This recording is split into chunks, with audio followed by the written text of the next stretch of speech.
guys, I'm Elixir Absidi Figueroa, and for today's video, we will show you how to make a Graham balls with Nips fillings. This is easy to prepare, right, Archangel? That's right, Absidi. You can enjoy this at home, and those not involve actual cooking. And I think we can earn by making Graham balls. I agree with that, but first, let's share the ingredients needed, procedures, steps, and planned budget for this. Jared, are you ready to share the ingredients?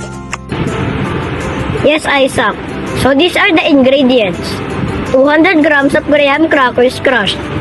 200 grams Alaska sweetened condensed cream. 14 grams of nips and 3.5 ounces of raisins. How about the procedures, Justin?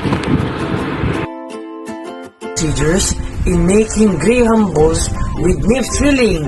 Now, let's get started. Put the crushed Graham in a mixing bowl, then set aside a little amount for coating. Mix in the condensed milk until it is well incorporated with the crushed Graham. Mix it well. Scoop a portion about 1 tablespoon. Add nips inside to make it taste better. Repeat for the rest of the mixture. Shape it into balls. Last it is done. It tastes so yummy. Aside from enjoying the taste of a Graham ball, we plan to sell this so we can earn money. I'm gonna show you guys our budget plan. Graham ball costs 45 pesos. Alaska condensed milk costs 35 pesos. Nips cost 10 pesos. And raisins cost 20 pesos. And our total expenses is 110 pesos.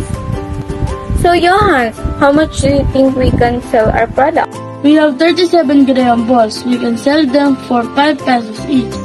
And our total profit is 185 pesos. We will less the expenses, which is 110 pesos from 85 pesos.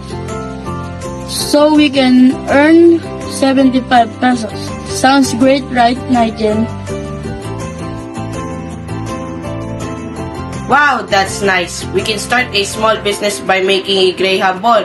And kids enjoy chewing the texture of this soft, sweet snack just as much as the adults.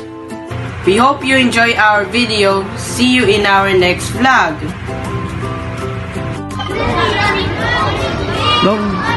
Thank you guys for watching. Goodbye.